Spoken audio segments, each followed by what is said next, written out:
Professor Pedro, então, estará conosco dia 7 de abril, né, com o curso Terapêutica Medicamentosa, voltada à odontologia, relação entre anamnese dirigida, complicações sistêmicas e procedimentos executados. Professor, então, eu gostaria de falar um pouco sobre o seu curso.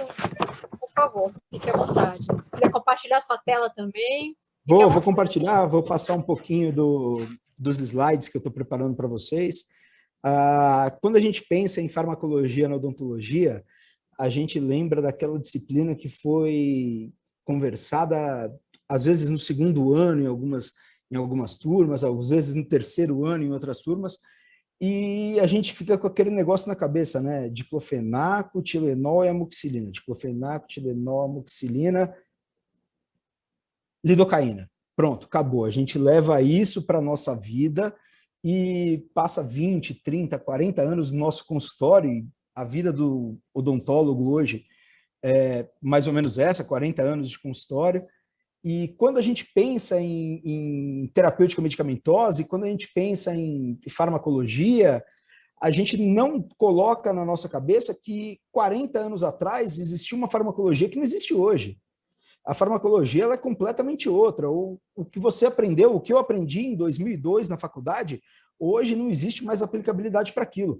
Quando eu entrei na faculdade, em 2000, a minha avó era uma senhorinha de 70 anos.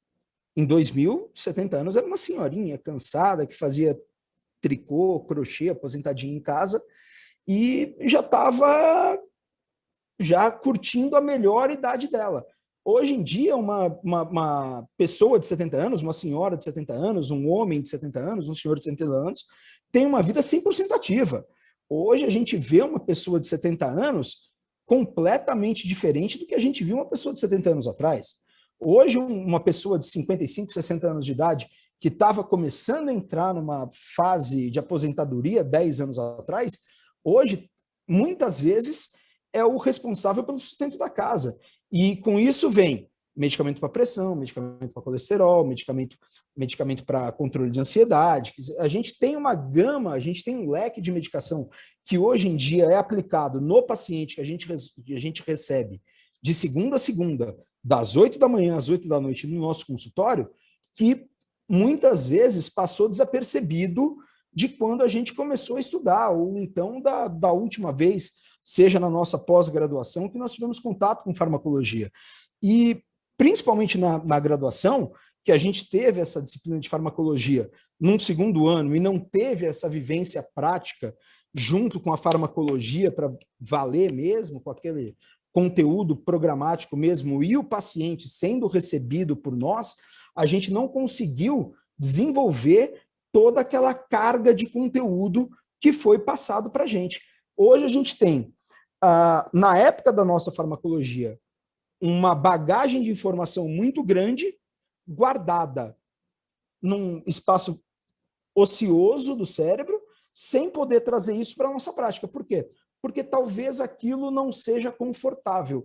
E a gente, às vezes, perde uma grande quantidade de pacientes, às vezes a gente perde a oportunidade de fazer com esses pacientes ditos de risco um tratamento muito bom, com um retorno financeiro fantástico, por medo de aplicar o que a farmacologia do segundo ano da faculdade nos proporcionou de ensino.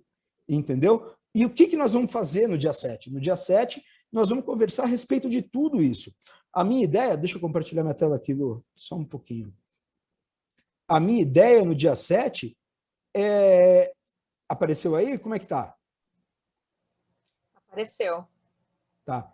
A minha ideia no dia 7, justamente, pegar o nosso colega hoje da odontologia e trazer para ele tudo o que a gente tem da hora que o paciente senta na cadeira até a hora que a gente dispensa o paciente. Fala, amigão, vai para casa, vai tranquilo, você está medicado, você está resolvido, qualquer problema você pode me ligar, qualquer intercorrência que acontecer, a gente vai saber trabalhar essa intercorrência. Lógico, a gente vai ter que ter um pouquinho mais de conteúdo teórico Vamos ter, a gente vai ter que saber de onde vem o processo de inflamação, aonde age o anti-inflamatório, para que lado vai o antibiótico, com que esse antibiótico interfere, com que não interfere, mas a nossa vontade no dia 7 é conseguir olhar para um paciente desse que entra no nosso consultório e começa a conversar com a gente e às vezes omite um pouco na anamnese e saber diagnosticar e conduzir o caso da melhor maneira possível. Um paciente, por exemplo, que usa corticoide de maneira crônica, ele é contraindicado absoluto de uma cirurgia de instalação de implante. Por quê? O que o corticoide faz? O que o corticoide deixa de fazer? Por que eu não posso colocar um parafuso de implante, por mais biocompatível que esse parafuso seja, num paciente que faz uso de que a gente vai querer buscar dentro do dia 7, entendeu? Então, quando a gente pensa na nossa aula, nós vamos conversar a respeito de anti-inflamatório, analgésico, antibiótico, vamos falar de opioide, que hoje em dia está muito em evidência, a gente tratar paciente em pós-operatório imediato, quando a gente fala de opioide, vamos falar de complicações sistêmicas nos pacientes comprometidos, vamos falar de gestante, vamos falar de lactante, vamos falar de hipotireoidismo, vamos falar de hipertireoidismo, vamos falar do diabético, vamos falar de uma gama de pacientes aí que vão ser abordados por nós e que às vezes, por muitas vezes, a gente descarta essa opção. Perfeito, né?